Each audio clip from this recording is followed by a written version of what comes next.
Oklahoma schools are walking out on gun violence. The nation loses a great mind, and safety tips from one of Norman's very own. This is OU Nightly.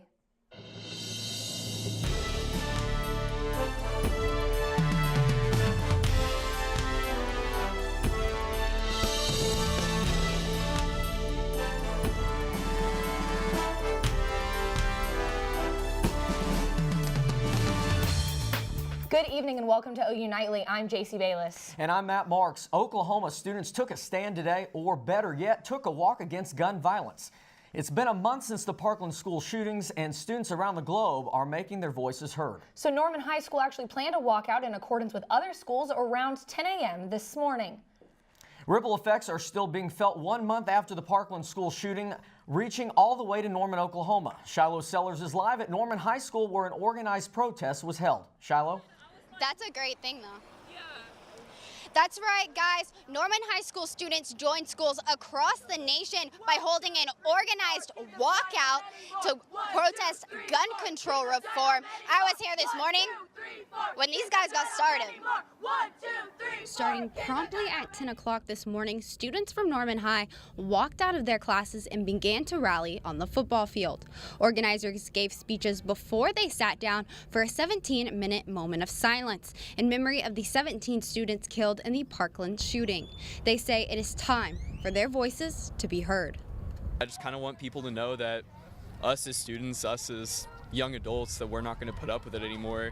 And like they said in the speeches, that one day we're going to be voters and we won't forget. Other students took to the streets and lined themselves along Main Street chanting self-control is gun control and that they are the face of democracy. Many students fear the possibility of Parkland's reality becoming their own and say reforms are necessary to stop this from happening again. I think it should be harder to get guns because many of the kids that go to this school own guns. The 18-year-olds, they either own guns or have the availability to get guns. And I think that's terrifying.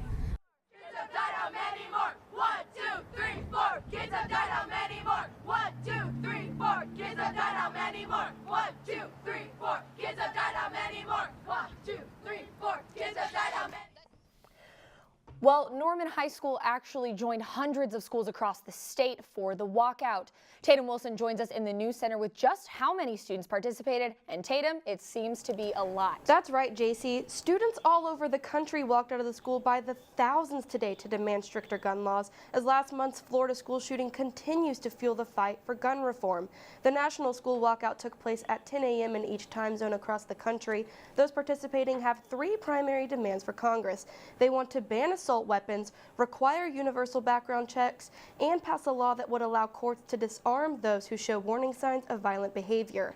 This walkout even went global as students around the world, from Israel to Tanzania, left their classes in solidarity with American students. And while students are walking out in protest of gun violence, the House of Representatives has passed a school safety bill.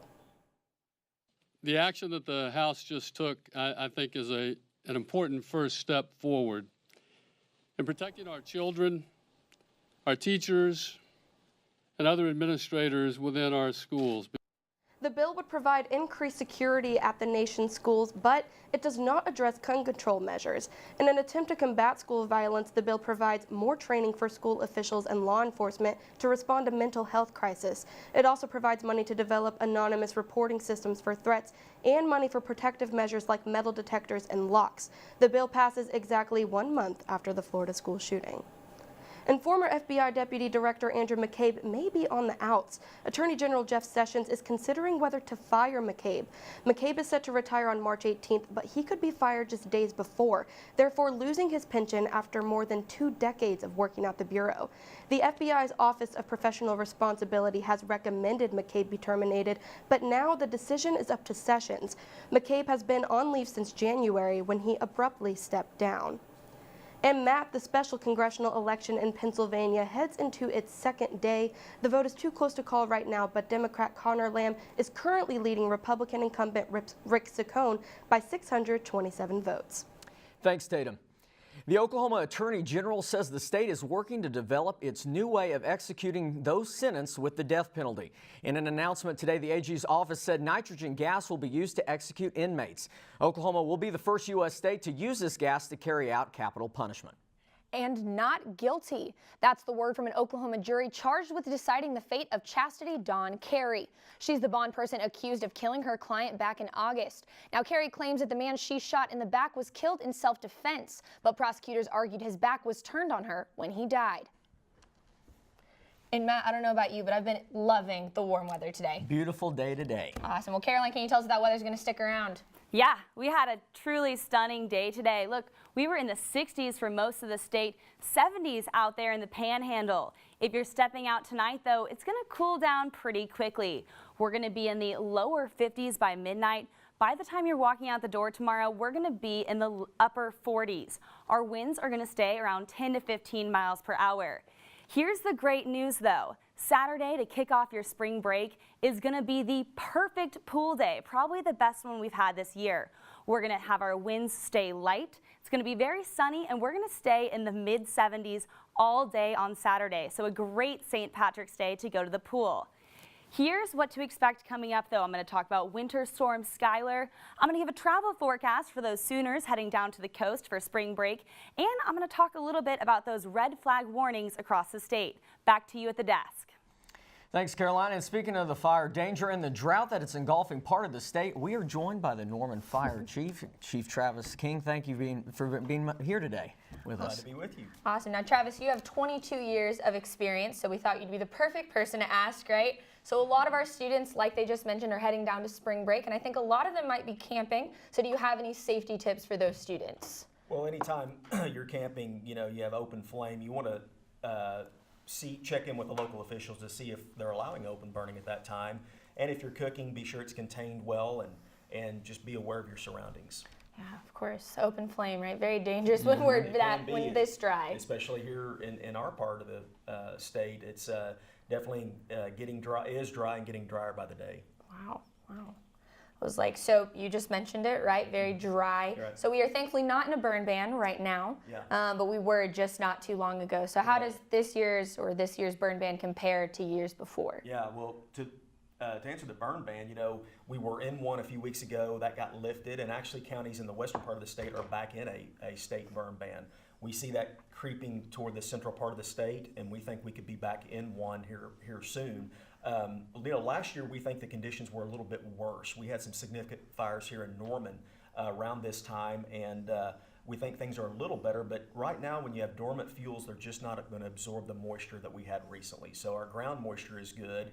We're looking forward to the temperatures rising and these fuels turning green, and that'll get this fire season behind us. Yeah, for sure. Now, how do you all prepare for a burn ban? I mean, you cover a lot of area all the way out to Lake Thunderbird. Right. So what steps do you all take to prepare? So during this time of year, staffing is our big consideration. So we look at the conditions that we're going to be facing a certain day, and the two big the issues we look at is wind and humidity. So when we see a day that's looking really bad, we make sure certain units are staffed properly. So we want to make sure our brush pumpers are staffed adequately.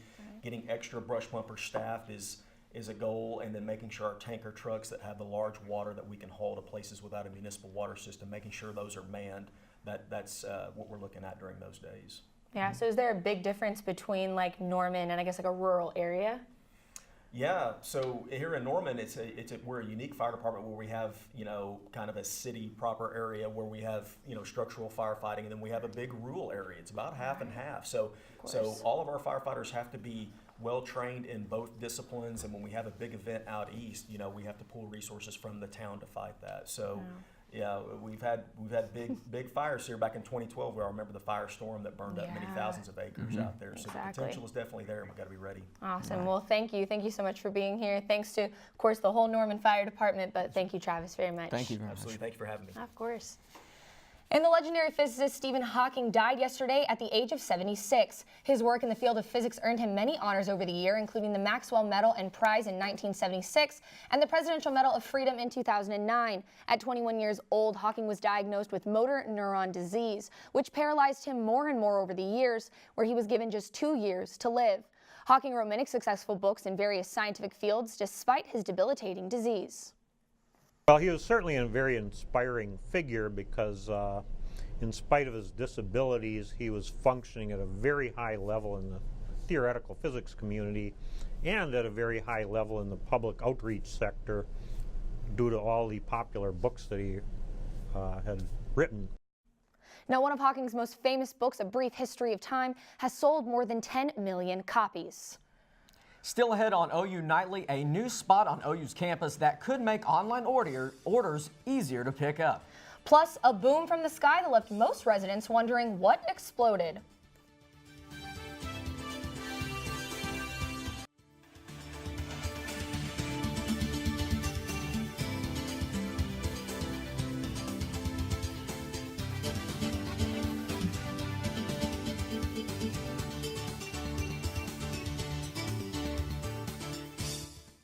Welcome back. The University of Oklahoma Police Department is now a designated safe deal zone located in the visitors' parking lot. This safe place can be used for vendors from eBay, Facebook, and Craigslist to conduct safe transactions in a controlled environment where officers are providing checks on items to ensure the safety of the consumer. If you want a safe place to conduct online transactions here on campus, this is a great space. And we may be getting warmer here, but some areas are getting colder. Abby Green joins us in the Earth Report with how the cold is affecting our friends to the northeast. Abby.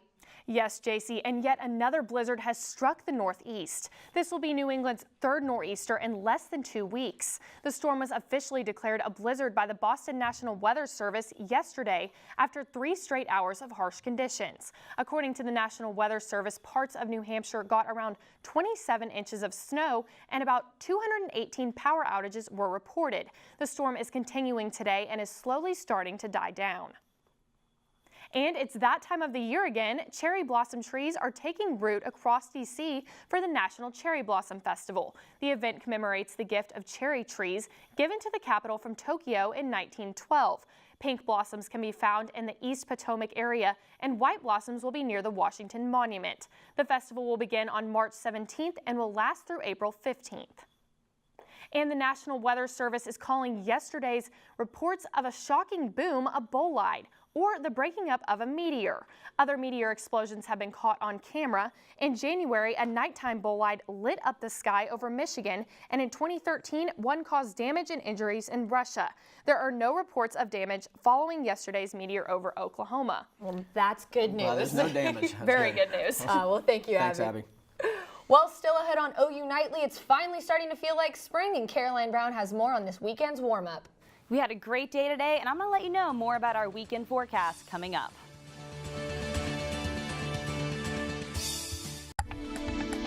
Hello and welcome back to OU Nightly. Taking a live look outside Norman, currently at 67 degrees, clear skies, a lot like what we saw all day, very calm, peaceful, a lot different than what they're seeing out there in the northeast. This is winter storm, and it is expected to drop up to 2 feet of snow by tomorrow morning. If you're traveling to the Gulf Coast for spring break, I would be wary of your travel plans. This is Friday afternoon. We will begin to see some thunderstorms pop up in Arkansas. Now, those are going to continue through on Friday afternoon if you're driving down there. Now, these do have the risk of being severe. The Storm Prediction Center has already put out this outlook for Friday afternoon. You see, we have a slight risk for severe thunderstorms. That means we could see hail, strong winds, and the possibility of a tornado.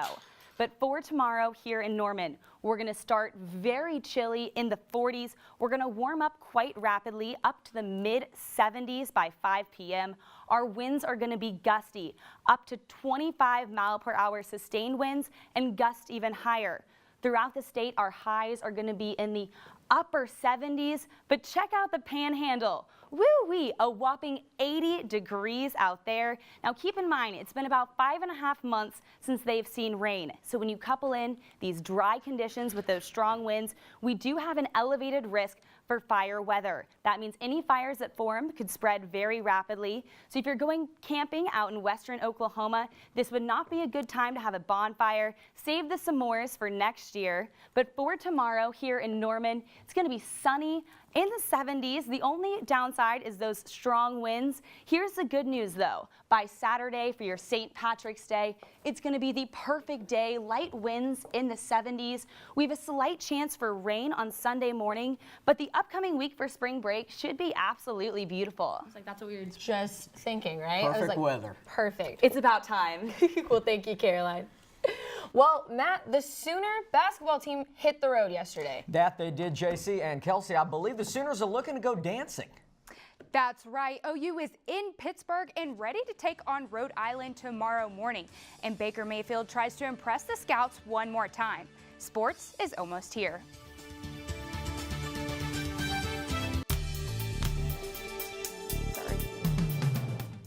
Welcome back. The Oklahoma Sooners held their annual Pro Day workouts today in Norman. It was a chance to show their skills for scouts all over the league. Representatives from teams around the NFL were on hand. The highlight was Heisman Trophy winner Baker Mayfield throwing to his former teammates. A terrific senior season and some impressive postseason workouts have Mayfield right where he wants to be as the draft approaches. Absolutely. I feel like I've put myself in a good spot here to, be considered the best quarterback in the draft. No matter the height question or people, question the character. I think these meetings have been great for me. So put myself in a good spot, and it's kind of interesting to think about, before the season they had me at a 3rd to 4th round grade, and now it's improved a little bit. Meanwhile, the Sooners men's basketball team practiced and met the media this morning in Pittsburgh. Tomorrow morning, the Sooners will play Rhode Island to start off the NCAA tournament. The team is coming off a loss to Oklahoma State in the Big 12 tournament, but Trae Young sees tomorrow's matchup as a fresh start for the team. This is a new season. I count the regular season as last season. We're not worried about it. Everybody's 0-0 now. Everybody in this field is capable of winning games, so we just got to come in with the mindset of we're going to compete hard on both ends for 40 minutes and hopefully get back to the way we were. Also, the women's team was invited to the big dance for the 19th straight year.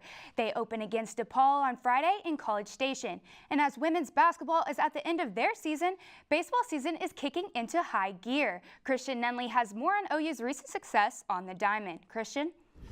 Thank you, Kelsey. Last night here at L. Mitchell Park, the Sooners took down Texas Southern in dominating fashion with a final score of 12-0. Guys, the hits started and they came in plenty. Kyler Murray led us off in the second inning with a walk to get on base, and 2 walks later, Kyle Mendenhall hits a triple beating the right fielder, and they scored 3 more runs. After that, the Sooners could not look back, and the pitching didn't hurt, excuse me. The pitching went on to dominate.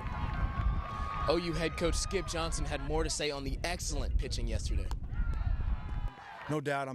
They're cutting their teeth and they're getting out there trying to deal with the game one pitch at a time and establishing a presence. And it's always good for those guys to get innings like that to help their confidence. And if you missed the Sooners in action last night, you can stay tuned as they take on Texas Southern again as Kyle Tyler takes the mound at 6:30.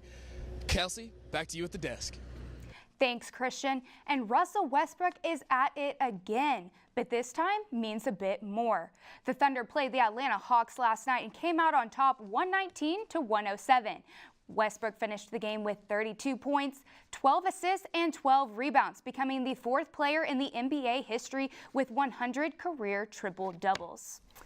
And guys, that's honestly amazing. Yeah. Honestly, never ceases to amaze. That's right. That's of course. Right. Awesome. Well, thank you, Kelsey. Still to come on OU Nightly, a holiday that fills your tummy and your mind. Stay tuned.